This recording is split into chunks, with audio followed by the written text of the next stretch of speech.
ألف لام ميم تلك آيات الكتاب الحكيم هدى ورحمة للمحسنين الذين يقيمون الصلاة ويؤتون الزكاة وهم بالآخرة هم يوقنون أولئك على هدى من ربهم وأولئك هم المفلحون ومن الناس من يشتري لهو الحديث ليضل عن سبيل الله بغير علم ويتخذها هزوا أولئك لهم عذاب مهين وإذا تتلى عليه آياتنا ولى مستكبرا كأن لم يسمعها كأن في أذنيه وقرا فبشره بعذاب أليم إن الذين آمنوا وعملوا الصالحات لهم جنات النعيم خالدين فيها وعد الله حقا وهو العزيز الحكيم صدق الله مولانا العظيم وصدق رسوله النبي الكريم ونحن على ذلك من الشاهدين والشاكرين والحمد لله رب العالمين لا إله إلا الله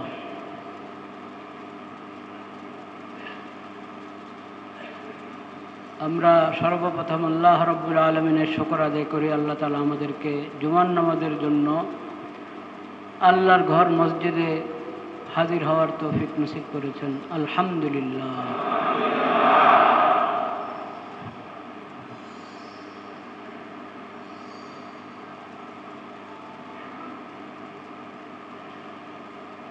জুমার খুতবার আগে কিছু দিনই কথা আলোচনা করা হয়।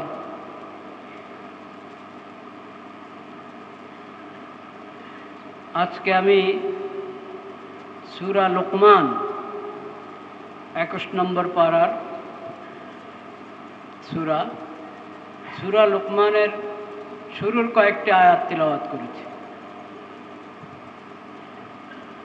ওই আয়াতগুলোর মধ্যে আল্লাহ রাব্বুল আলামিন যে হেদায়েত দিয়েছেন আমাদেরকে, সেই হেদায়েতগুলো আমরা পরস্পর আলোচনা করে নিব, যাতে সেই হেদায়েতগুলো আমরা নিজেদের জিন্দেগিতে বাস্তবায়ন করতে পারি। আল্লাহ আমাদেরকে ভরপুর তৌফিক নসিব করেন।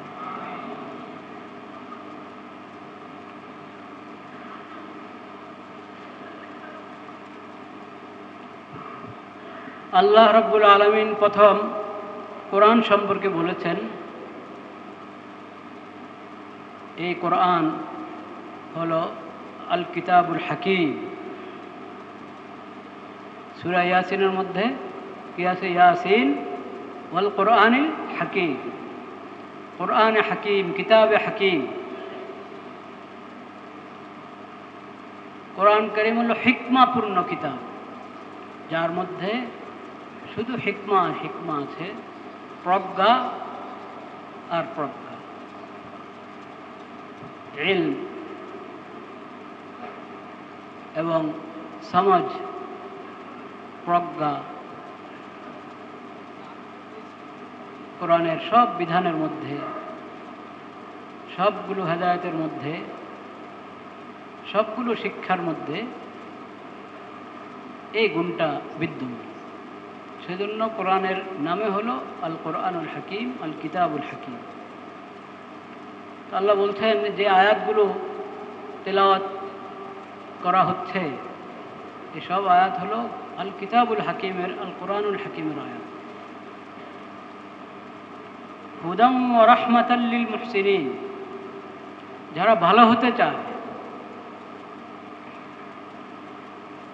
যারা ইহসানের গুণ অর্জন করতে চায়, তাদের জন্য এসব আয়াতের মধ্যে হেদায়েত রয়েছে, তাদের জন্য রহমতের সন্ধান রয়েছে। বরং এই আয়াতগুলি সরাসরি তাদের জন্য রহমত। আয়াতগুলো তেলাওয়াত করবে, আল্লাহর রহমত পাবে। আয়াতগুলোর মর্ম বোঝার চেষ্টা করবে, আল্লাহর রহমত পাবে। আয়াতের হেদায়েতগুলো নিজের জিন্দেগির মধ্যে বাস্তবায়ন করবে, তাহলে আল্লাহর রহমতে ডুবে যাবে।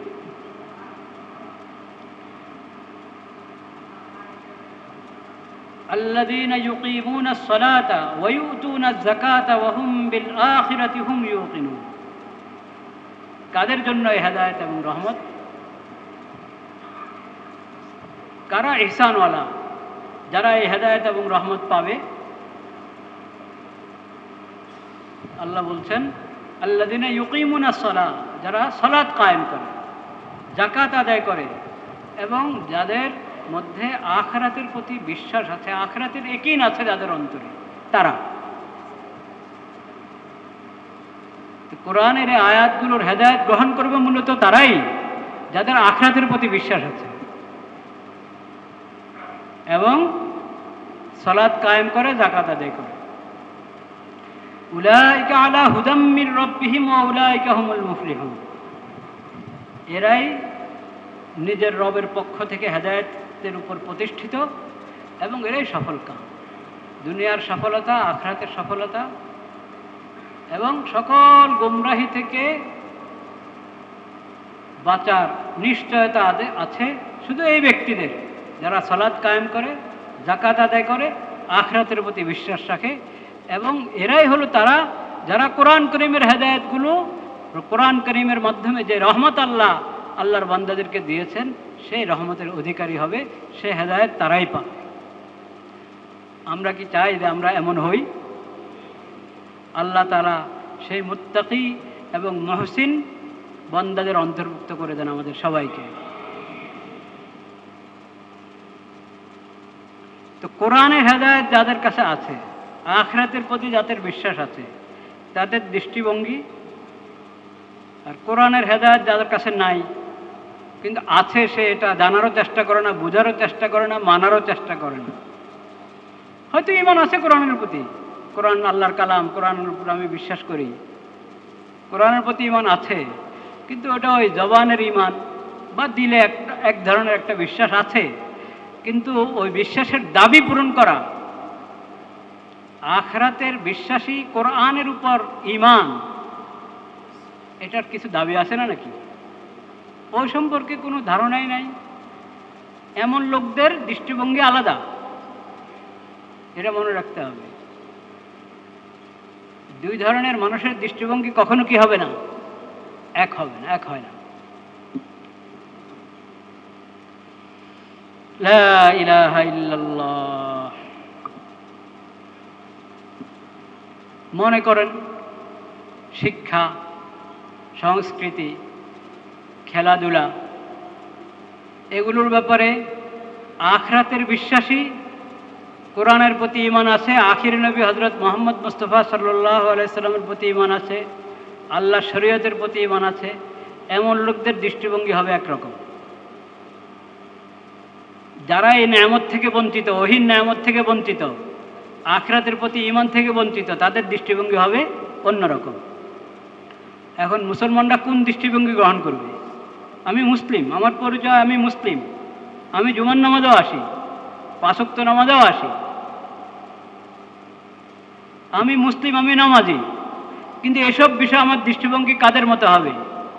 আখিরাতের বিশ্বাসী, কোরআনের প্রতি ঈমান রাখে, আল্লাহর শরীয়ত মানে এমন লোকদের যে দৃষ্টিভঙ্গি, সেটা আমি অবলম্বন করব?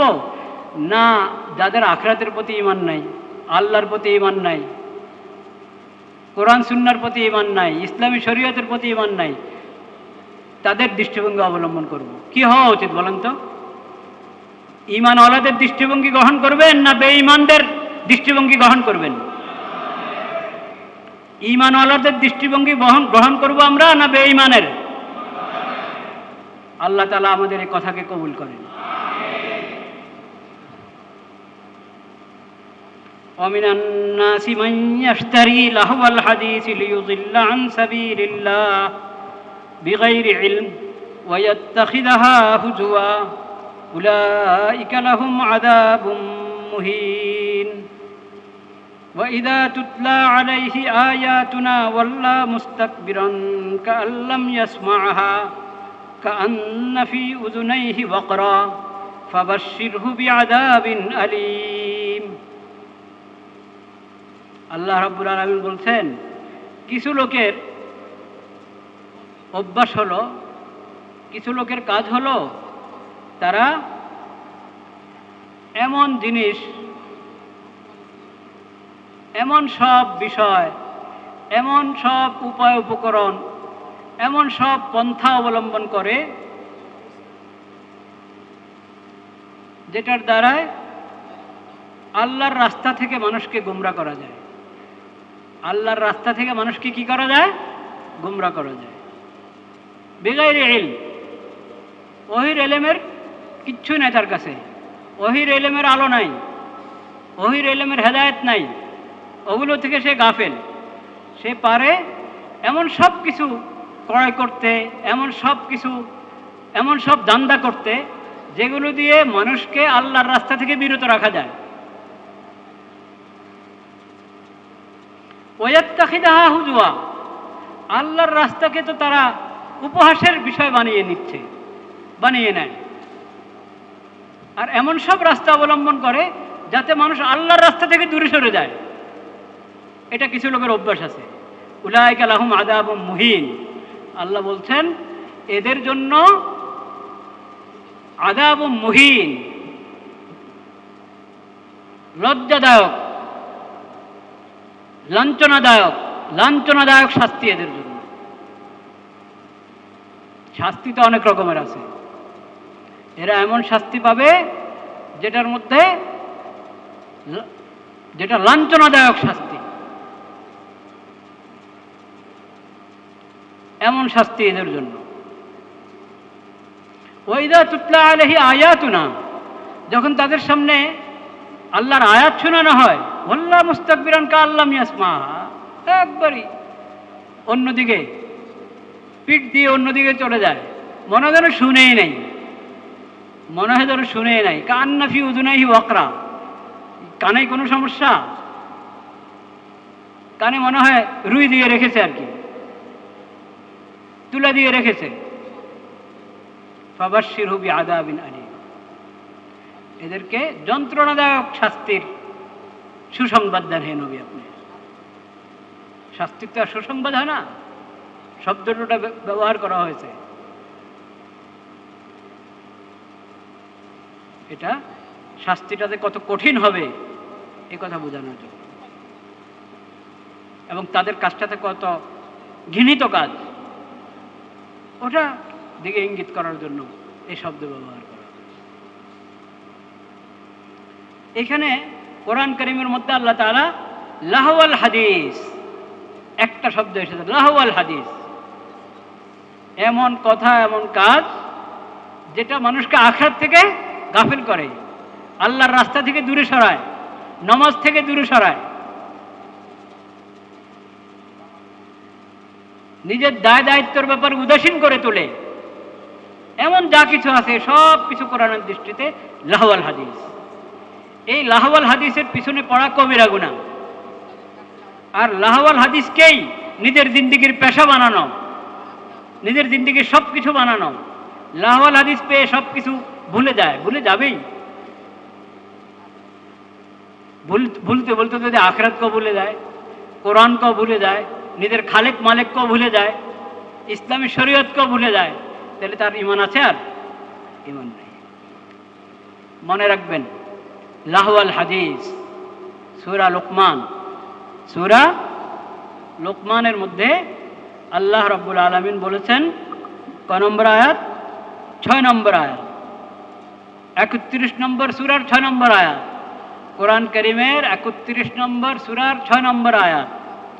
লাহওয়াল হাদিস এর পিছনে পড়তে, লাহওয়াল হাদিস খরিদ করা, লাহওয়াল হাদিসকে নিজের পেশা বানানো, ব্যবসা বানানো, লাহওয়াল হাদিসকে নিজের ধান্দা বানানো, এটা আল্লাহ তাআলা হারাম করেছেন এবং বলেছেন এটা লাঞ্ছনাদায়ক শাস্তি নির্ধারণ করে দেয় ব্যক্তির জন্য।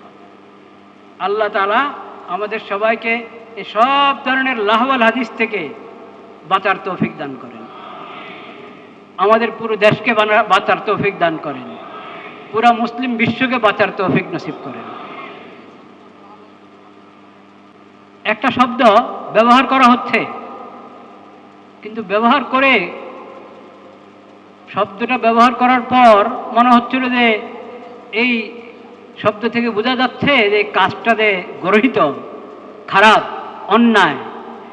এটা হয়তো সবাই অনুধাবন করতে পারছেন এবং সেভাবেই বিষয়টাকে জাতির সামনে উপস্থাপন করা হবে। সব কলমওয়ালার পক্ষ থেকে, সব টাচওয়ালার পক্ষ থেকে, সব জবানওয়ালার পক্ষ থেকে শব্দটা ব্যবহার করা হচ্ছে কি? উন্মাদনা, নাকি? উন্মাদনা জানেন আপনারা?